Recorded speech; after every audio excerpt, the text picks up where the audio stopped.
الحمدللہ رب العالمین والصلاة والسلام علی رسولہ الکریم اما بعد فاعوذ باللہ من الشیطان الرجیم بسم اللہ الرحمن الرحیم۔ معزز سامعین اکرام، السلام علیکم ورحمۃ اللہ وبرکاتہ۔ رمضان شریف کا مبارک مہینہ چل رہا ہے۔ یہ مہینہ بہت بڑی فضیلتوں کا حامل ہے۔ سید عالم صلی اللہ علیہ وسلم نے اس ماہ کے متعلق بہت کچھ ارشاد فرمایا، جس میں سے ہم آپ کے سامنے کچھ احادیث پیش کرتے ہیں۔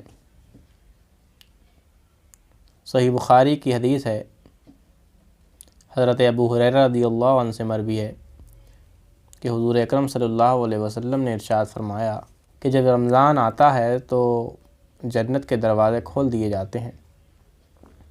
ایک اور حدیث میں حضور اکرم صلی اللہ علیہ وسلم نے ارشاد فرمایا، یعنی جب رمضان کا مہینہ آتا ہے تو آسمان کے تمام دروازے کھول دیے جاتے ہیں، جہنم کے دروازے بند کر دیے جاتے ہیں اور شیاطین کو زنجیروں سے جکڑ لیا جاتا ہے۔ اور بھی بہت سی فضیلتیں اس ماہ مبارک کی ہیں۔ قرآن مجید میں اس کا ذکر سورہ بقرہ میں ملتا ہے، جہاں اللہ رب العزت ارشاد فرماتا ہے، بسم اللہ الرحمن الرحیم، یا ایھا الذین آمنوا کتب علیکم الصیام کما کتب من قبلکم لعلکم تتقون۔ اے ایمان والوں، تم پر روزے فرض کیے گئے ہیں جیسے ان پر فرض ہوئے تھے جو تم سے پہلے ہوئے، تاکہ تم گناہوں سے بچو۔ اب سوال یہ ہے کہ روزہ کسے کہتے ہیں؟ فقہ کی کتابوں میں اس کی تعریف یوں ملتی ہے، عرف شرع میں مسلمان کا عبادت کی نیت سے صبح صادق سے غروب آفتاب تک اپنے کو قصداً کھانے پینے اور جماع سے باز رکھنے کا نام روزہ ہے۔ اب اس کے ہم کچھ جو شرائط ہیں اور کچھ مکروہات ہیں وہ آپ کے سامنے پیش کریں گے۔ مکروہات میں سے یہ ہیں کہ جھوٹ، چغلی، غیبت، گالی دینا، بیہودہ بات، کسی کو تکلیف دینا، کہ یہ چیزیں ویسے بھی ناجائز و حرام ہیں اور روزے میں اور زیادہ حرام، اور ان کی وجہ سے روزے میں کراہت آتی ہے۔ روزے دار کو بلا عذر کسی چیز کا چکھنا یا چبانا مکروہ ہے۔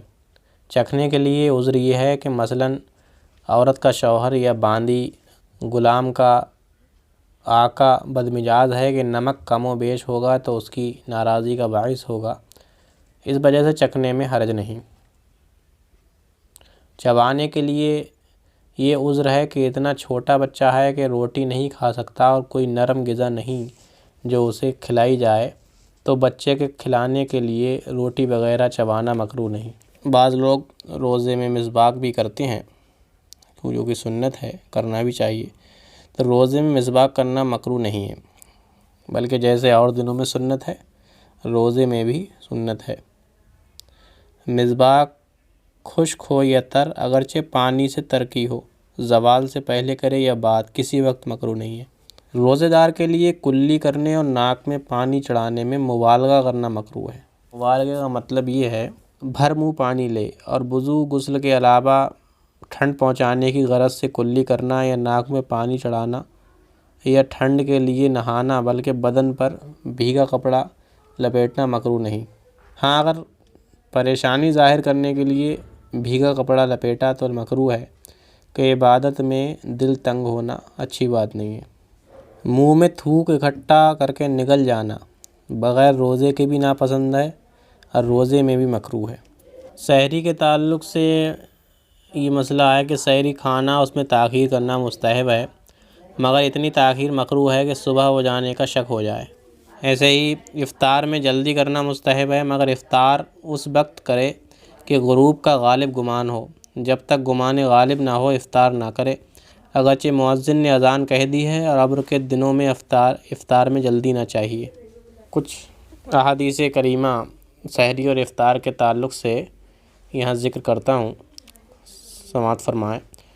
بخاری و مسلم و ترمذی و نسائی و ابن ماجہ، انس رضی اللہ عنہ سے راوی، رسول کریم صلی اللہ علیہ وسلم نے فرمایا، سحری کھاؤ کہ سحری کھانے میں برکت ہے۔ ایک اور حدیث میں حضرت عمرو بن عاص رضی اللہ عنہ سے راوی رسول کریم صلی اللہ علیہ وسلم نے فرمایا، ہمارے اور اہل کتاب کے روزوں میں فرق سحری کا لقمہ ہے۔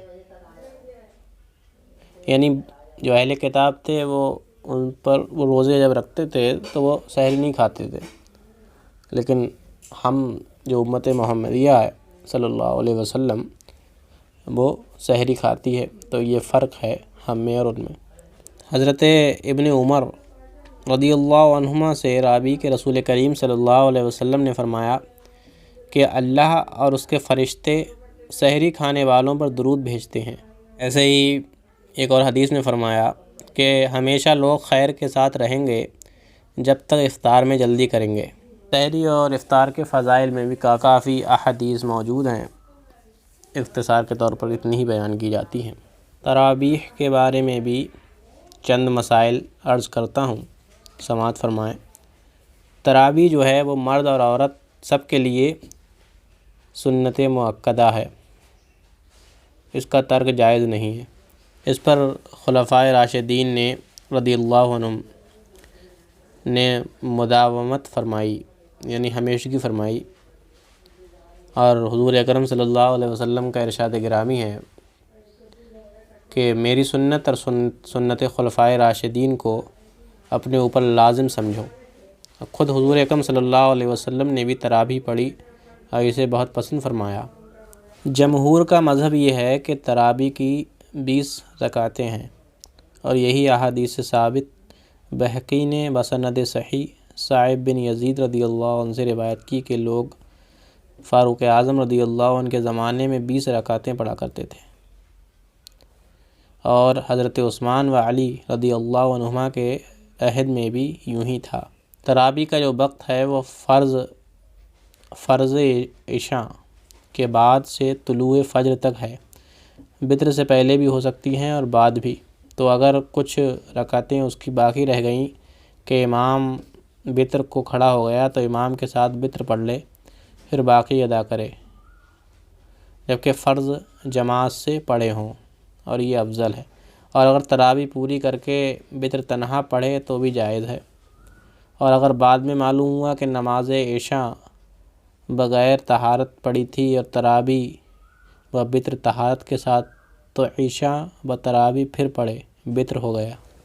تراویح میں ایک بار قرآن مجید ختم کرنا سنت مؤکدہ ہے، اور 2 مرتبہ فضیلت اور 3 مرتبہ افضل۔ لوگوں کی سستی کی وجہ سے ختم کو ترک نہ کرے۔ تراویح میں جماعت سنت کفایہ ہے کہ اگر مسجد کے سب لوگ چھوڑ دیں گے تو سب گناہگار ہوں گے، اور اگر کسی ایک نے گھر میں تنہا پڑھ لی تو گناہگار نہیں۔ تراویح مسجد میں با جماعت پڑھنا افضل ہے۔ اگر گھر میں جماعت سے پڑھی تو جماعت کے ترک کا گناہ نہ ہوا، مگر وہ ثواب نہ ملے گا جو مسجد میں پڑھنے کا تھا۔ تراویح بیٹھ کر پڑھنا بلا عذر مکروہ ہے، بلکہ بعض کے نزدیک تو ہوگی ہی نہیں۔ مقتدی کو یہ جائز نہیں کہ بیٹھا رہے، جب امام رکوع کرنے کو ہو تو کھڑا ہو جائے، کہ یہ منافقین سے مشابہت ہے۔ اللہ عز و جل ارشاد فرماتا ہے، اذا قاموا الی الصلاۃ قاموا کسالی۔ منافق جب نماز کو کھڑے ہوتے ہیں تو تھکے جی سے۔